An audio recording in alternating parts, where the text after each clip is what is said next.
father was a musician. I could not think of anything else I would have been doing.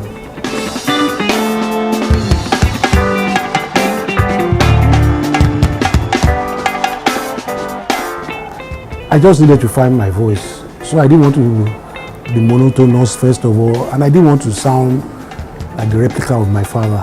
I already played with him, I dressed like him, did everything like him, and it bored me. It bored me a lot. I was being groomed to take over him, and I didn't really want that from inside me. Probably it was kind of rebellion inside me. So I knew how to find my own style. And the only style that could come to my mind was to first fasten the beat, which didn't go down well with Nigerians because they were used to the subtle kind of slow pace Afrobeat my father was playing at that moment, and they wanted something more like that. And I didn't want to do that. So I first went for a very fast rhythm, but that was what Europeans loved. They loved the dynamics of the fast pace and all that.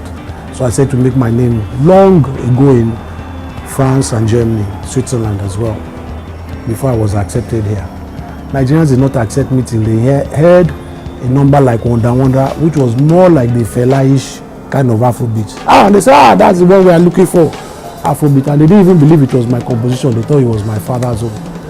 So, but again, the Shoki Shoki album came out, which was, I went back to show them, to emphasizing my own kind of Afrobeat, which went down very well, even in Nigeria. Bang, bang, bang, Truth Don't Die, Sorry, Sorry, very hits, very good tracks on that album.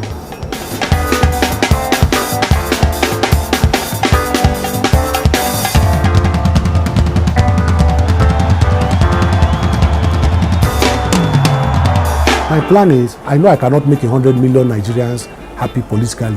I don't see it. First, we have religious differences, ethnic problems. The problems are just too much. I know I can never do anything in that sector, except I want to even go there and be a dictator myself. That means when I go there, I want to say, no, no, no, no, no, you can't, you can't. And then I will sound like, eventually I will sound like everybody else. But I can make 100 million people playing good music. Probably inspiring another generation of young people, boys and girls, that because the country will fall into one generation's hand. If they hear my music one day, like they heard my father's music, probably they will bring it upon themselves to change. This is very important. A generation has to come.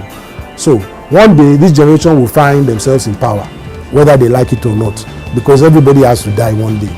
So the president will die, I will die, everybody's going to die. There is a generation, hopefully it will not be a barbaric generation, that will take over this country and see, well, we have nowhere else to go. We better make Nigeria the envy of the world. And they can repair. I believe they will repair. I think that time will come. When? I don't believe it will be in my lifetime. I don't think I will retire till I die. The minute I can't even play my sax or dance or sing again, I'm ready to live this life. I just pray for I only have one prayer, to see my children do well and they become independent. The minute I see that, and I'm sure, then when the Creator is ready to take me, he can take me. I'm not materialistic. I understand I must die. So everything around me is focused on death. And I do everything that I know I'm going to live this life one day. So I always do my best in anything I do. I show love to people that I know deserve my love and my attention, my kids, my family. I don't joke with my music. And I do this because I know nobody knows, even Jesus Christ hasn't come to tell us what heaven, if there is a heaven, is like. So for that fear, and history teaches us that it is best to be good than bad. So I prefer to take the path of righteousness, be as good as possible, and when I die, I will probably find out if I was right to take that direction or not. If people stop to lie, Benjamin go fool the world. If people stop to lie. Everybody talks of my father and they believe I must have had a very easy way. Those that know me know that my career was like I didn't have a great father and I started from scratch. The day I walked out of my father's house, I was alone. I only had my mother and she had 20,000 naira and I squandered everything. We became broke, we couldn't pay our house rent, we were eating gari and water. And none of us were brave enough to go and apologize to my father for me walking out. So I had to make ends meet. How? I didn't know how to do it. So it was just practice.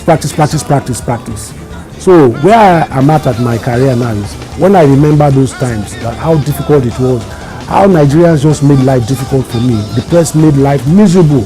I mean, my life has been very miserable with the press. Was very miserable at that time. And that fear to go back and fail, I think probably propels me and drives me to just keep on working hard. Now, I've never taken a holiday. I don't know how to take a holiday. I still practice 6 hours every day. I used to play the sax. I taught myself the sax. Nobody believes this. I taught myself the piano. I taught myself the trumpet. So when I tell people I taught myself the sax, oh, how can you teach yourself? When Fela, the great Fela is your father. And I just bought a sax tutor and I taught myself. So I picked up the trumpet. I bought a trumpet tutor, the book, and I said to teach myself. So I've been playing the trumpet now for 14 years. And slowly but surely, I'm becoming a great trumpeter.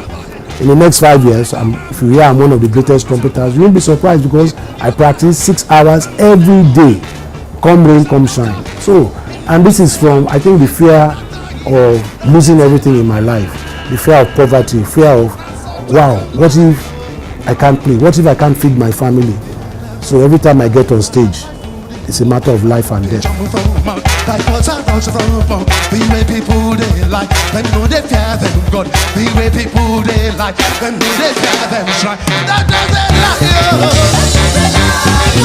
lie.